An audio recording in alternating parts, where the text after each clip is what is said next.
हमारे देश में लेफ्ट की पार्टियों को लेकर अक्सर लोग कंफ्यूजन की स्थिति में रहते हैं और सारे वामपंथी पार्टियों को एक ही पार्टी समझने की भूल कर बैठते हैं। इसमें गलती आपकी भी नहीं है, क्योंकि देश की मीडिया भी इसको लेकर बहुत कंफ्यूज्ड है।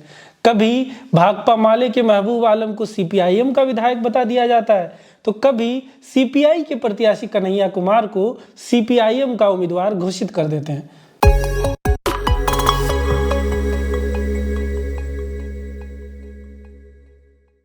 देश में लेफ्ट की कई पार्टियां हैं, कितनी हैं, इनमें क्या फर्क है, इस वीडियो में हम आपको एक एक कर इन लेफ्ट पार्टियों के बारे में बताएंगे और थोड़ा इनका इतिहास भी बताएंगे, ताकि आपको पता चल सके कि कौन सी पार्टी वामपंथ की किस विचारधारा को मानती है और देश में उनकी हालिया स्थिति क्या है।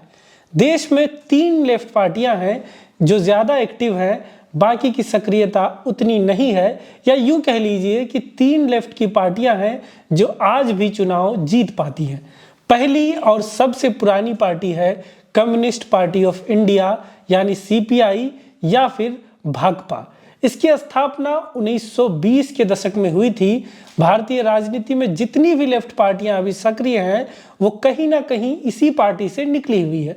डी राजा का नाम आपने अगर सुना होगा या सुनेंगे तो समझिए कि देश की सबसे पुरानी लेफ्ट की पार्टी भारतीय कम्युनिस्ट पार्टी की बात की जा रही है। All India students federation AISF इसी की स्टूडेंट शाखा है, जिससे चुनाव लड़कर कन्हैया कुमार JNU के प्रेसिडेंट बने थे। बाद में इसी सीपीआई के टिकट पर 2019 का लोकसभा चुनाव भी कन्हैया कुमार ने लड़ा था। देश के पहले चुनाव में इसे 16 सीटें मिली थी और एक तरह से यह मुख्य विपक्षी दल बनकर उभरी थी। केरल में 1957 के विधानसभा चुनाव के बाद सीपीआई की सरकार बनी, जो विश्व की पहली चुनी हुई कम्युनिस्ट सरकार थी।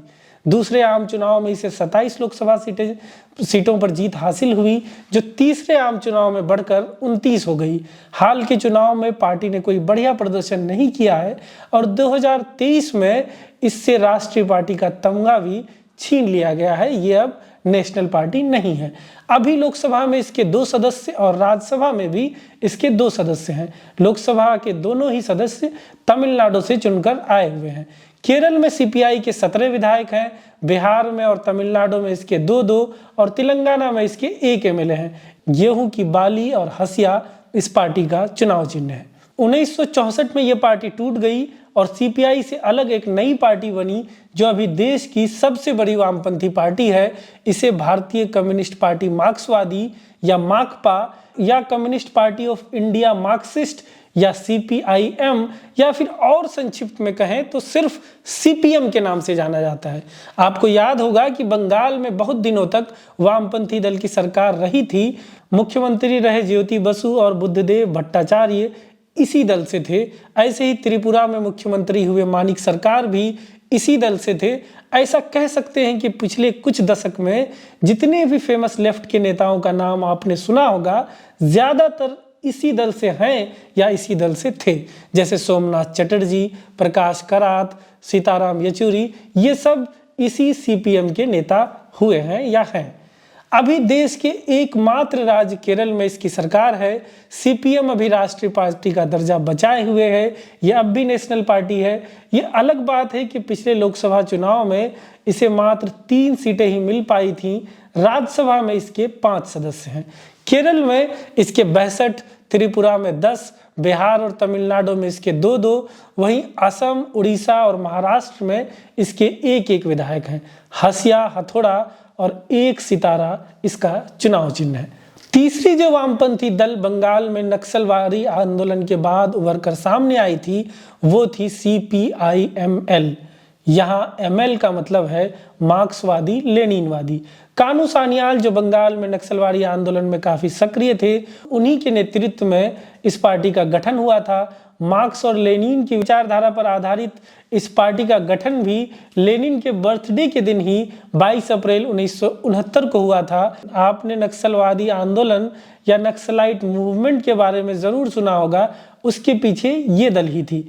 1972 के बाद ये पार्टी अपने मूल रूप में सक्रिय नहीं रह पाई, लेकिन इससे निकली हुई कई पार्टियां हैं जो सक्रिय हैं, जिसमें सबसे बड़ा नाम CPIMLL यानी कम्युनिस्ट पार्टी ऑफ इंडिया मार्क्सवादी लेनिनवादी लिबरेशन या भाकपा माले है। ये मुख्य रूप से बिहार और झारखंड में सक्रिय है। इसके महासचिव दीपांकर भट्टाचार्य हैं। 2020 के बिहार विधानसभा चुनाव में इसका प्रदर्शन काफी अच्छा रहा। राजद के साथ महागठबंधन में इसे 19 सीटें मिली थी, जिसमें से 12 पर इसने जीत हासिल की थी। झारखंड विधानसभा में भी इस पार्टी के पास 1 सीट है। इसका चुनाव चिन्ह 3 सितारों के साथ झंडा। Students wing I saw, all India students association, इसी का हिस्सा है। तो लेफ्ट की 3 बड़ी पार्टियां कौन कौन सी हुई? पहली पार्टी भाकपा या सीपीआई मतलब कम्युनिस्ट पार्टी ऑफ इंडिया।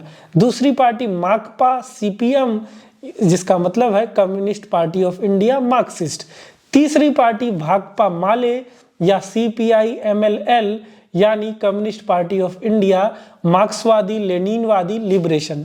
ये लेफ्ट पार्टियां अलग अलग होने के बावजूद एक ही तरह का झंडा इस्तेमाल करती हैं, लेकिन इनका चुनाव चिन्ह, इनका चुनाव निशान अलग है, जो आपको इनके झंडे में नहीं दिखेगा। इनके झंडे में इनका चुनाव चिन्ह नहीं लगा होता है।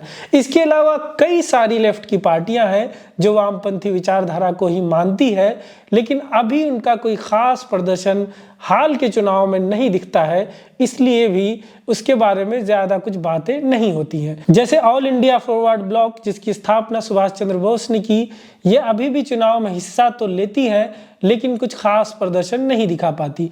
तो आज के लिए इतना ही। हमने आपको बताया लेफ्ट की 3 जो मेन पार्टियां देश के अंदर है उसके बारे में बताया। आपके इलाके में, आपके विधानसभा क्षेत्र, आपके लोकसभा क्षेत्र में इन तीनों में से लेफ्ट की कौन सी पार्टी की गतिविधि रहती है, किस पार्टी की सक्रियता है, कमेंट बॉक्स में ज़रूर बताएं।